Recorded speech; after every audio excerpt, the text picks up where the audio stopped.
Even though the day of steam trains is past, steam still sums up the unique fascination in which railroads are held. For it is the blast of the exhaust, the hiss of escaping steam, the clatter of connecting rods, the rumble of steel wheels, and so on, that are the very essence of rail romance. The grandeur and majesty of trains and railways are encapsulated in that one word. The thrill of steam railroading is now past history. Steam railroad logging is part of a bygone era. With this in mind, we've embarked in the spring of 1985 to take a closer look at the last Simpson Timber Company railroad logging operation, and perhaps the last logging operation on rail in the United States.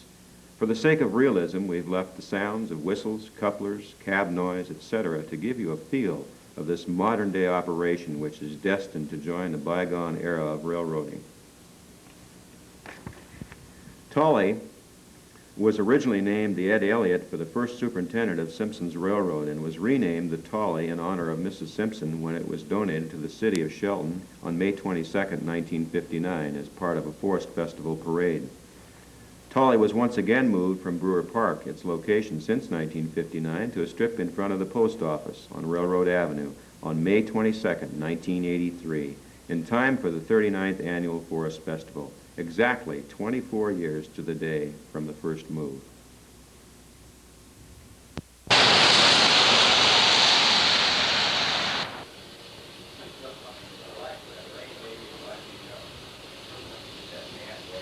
My name's John Tarrant. I'm History Department Chairman up at Shelton High School, and we're real pleased to be here today to go on a train ride for Shelton High School with Simpson Timber Company. I'd like to introduce Peter Replinger, who is our engineer today, local train buff and historian. Pete, if I could, I'd like to ask you a couple questions about our trip today. Where exactly is it that we're going to be going? Up to Camp Golby or Fur Creek Transfer, which is about 19 miles northwest of Shelton. And what exactly is it will we be doing on our trip today? Well, we'll be hauling about 40 empty log cars out of town here, plus some empty A-frame lumber cars. We'll be setting the A-frame lumber cars out at the sorting yard for loading at the Mill 5 up there. And then we'll take the empty cars on up to, empty log cars on up to Fur Creek. And we'll switch the loads out up there, wait around for a while, probably take a cut of cars out to call Windy Siding, because we can't, because of the grade out of there, you can't haul them out of there at once. So we'll take a cut of cars out and go back, probably wait for some more loads. Push the empties in and pull the loads out and head to the sorting yard, set the loads out from Fur Creek there. Approximately how long a trip is it out and back in terms of miles of track? In terms of miles of track? Right. Well, it'll be basically a 40-mile round trip. So it's 20 miles of track. How large is the system right now in terms of, Well, they have about, let's see, they have a 42-mile main line to Grisdale. Plus this branch line will be going on, which is to Camp Golby is about a 7-mile branch line. A couple other questions that might be kind of interesting at this point, because we are filming this for our Washington State history class. Many of our students, the first question they're going to ask is, how old is the Simpson log train operation? Well, I'd say it's about 100 years right now. The first locomotive was purchased in 1885, which was started as a Satsop Timber Company, or Satsop Railroad Company. It was organized in 1883, constructed in 84, and they bought their first locomotive in 85. We travel over parts of the same railroad grade as in use then. So it is a historic chunk of land that we're going over in terms of the fact that it's pretty much been in daily use for 100 years? That's right. Well, the grades are modified places, straightened and whatnot. Well, in asking the question I asked about the length of the line, you mentioned something about the railroad is 100 years old. How many different individual railroad lines or companies have been formed into what is presently the Simpson line? Are there, there are several others? You mentioned one name in terms of other companies that have become part of the Simpson line. Yeah, it started out as the Satsop Company in what did I say, 83, 84. And they went bankrupt. It was reorganized around 1890 as the Washington Southern Railroad. Then in 1895, the Peninsula Railway Company was formed by A.H. Anderson. At the same time, the Simpson Logging Company was formed by Saul Simpson. And They formed their own line at that time. Simpson had its own line as a result, or? Well, the Peninsula Railway was formed as a common carrier to haul logs for several logging outfits in the area, including Simpson. One was the Mason County Logging Company, which was operated by the Bordeaux brothers.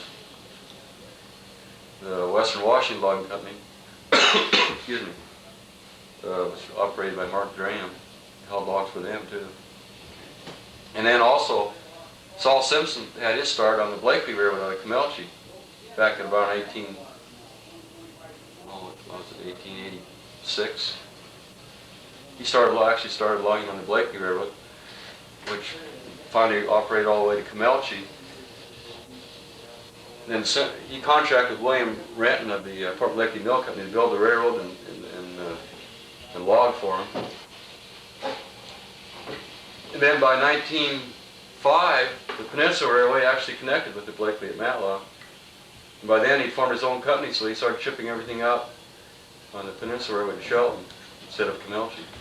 So it became a long process of consolidation. That's right. Yeah.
Once leaving the city of Shelton, we've arrived at the Simpson Timber Company's sort yard to drop empty lumber cars at Mill 5.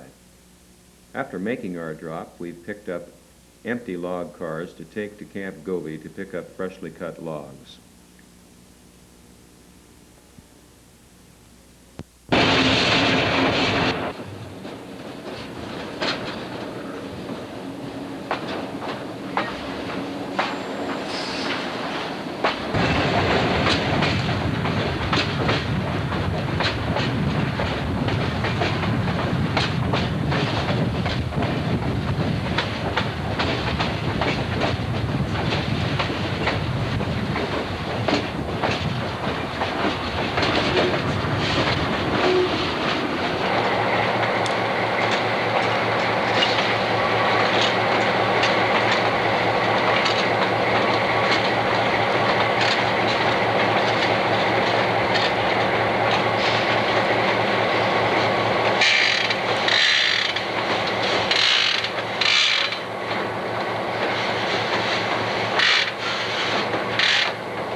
Yeah, this is the jackpot where the line branches off to Camp Gobi and the other way goes to Grisdale. How long has this line been here? Okay, the first camp of Simpsons was right in this area. Camp 1, Jack Cole was the superintendent. Well, that's the reason they call it jackpot. Jack Cole. About what year was that? 1895, 1896. They had a lot of branches, different spur lines running all over this area. It wasn't until 1928 this actual line was put in here. They put the steel bridges in, 28, 29. How far from here is the steel bridge? It's about 6.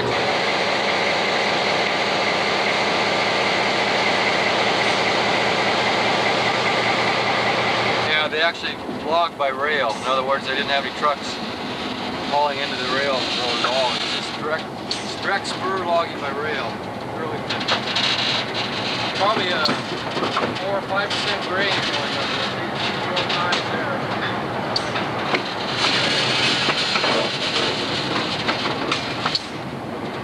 they had our speeder was sitting down here, and the loads got away from them up here on this steep hill, and the loads came running down here, crashed into the speeder, and they piled up right in that bridge down there. It was a timber bridge at the time. So I've got pictures of it. It's nothing but logs and log cars.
Suppose if somebody asked you a question, and the question would be, where's the tallest railroad bridge in the United States?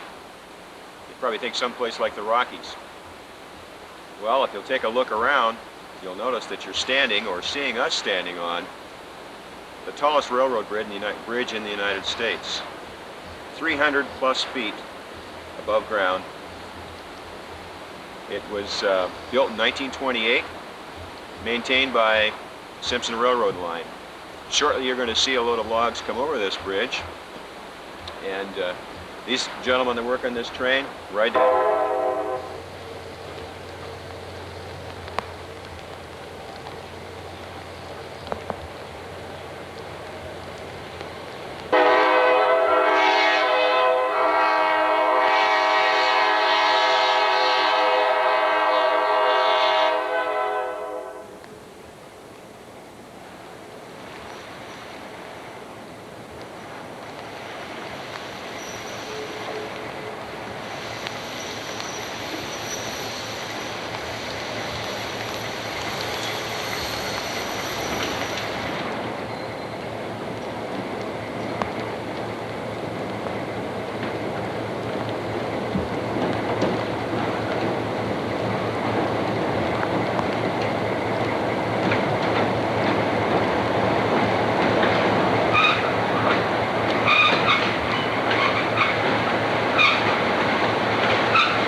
What we're looking at right now is a spar boom, which has been used to unload the logs using cable and steam or diesel-powered donkey engines. They would unload the logs off of log trucks and load them onto the rail cars.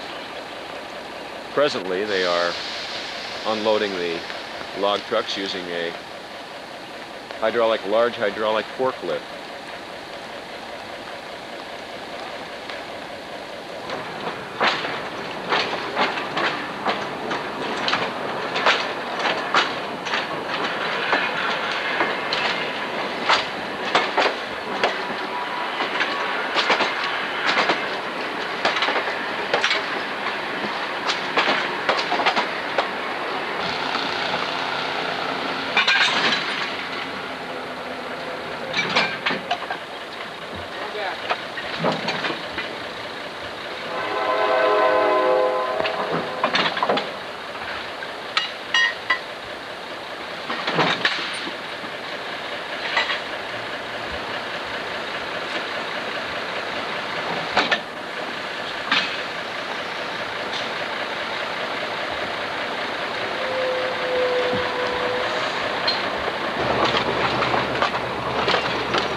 At this time, we would now like to thank Simpson Timber Company, our crew for the day of Engine 1202, Engineer Peter Replinger, Head Brakeman Cash Donaldson, Conductor David Johnson, and End Brakeman Bill Chapman for outstanding efforts, patience, and hospitality.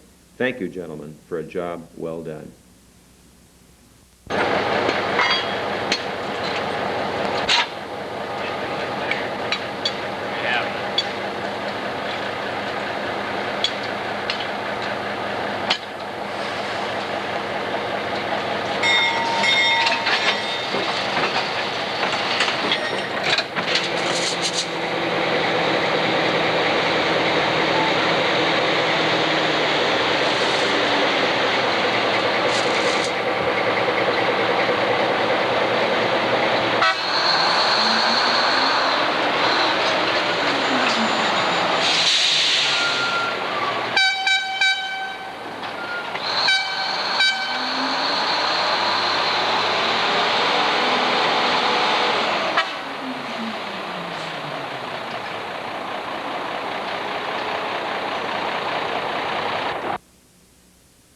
Once at Camp Goby siding, we found a modern, highly mechanized loading operation. When each log car is loaded, it will carry approximately 50 tons of old-growth logs destined for the sort yard 9 miles from Shelton. Each daily train carries between 40 and 50 fully loaded log cars.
Camp Goby, along with the Highland log rail train operations, are destined to be phased out in mid-1985. Log transit will be carried out using less costly, modern logging trucks.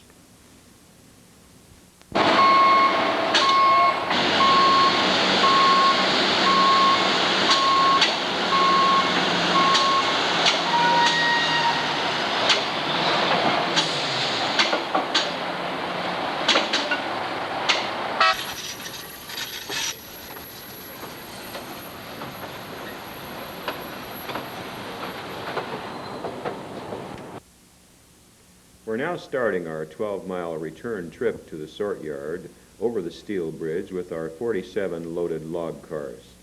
Return travel time takes approximately 2 hours due to steep inclines, winding hills, and a desire for safety. Either place.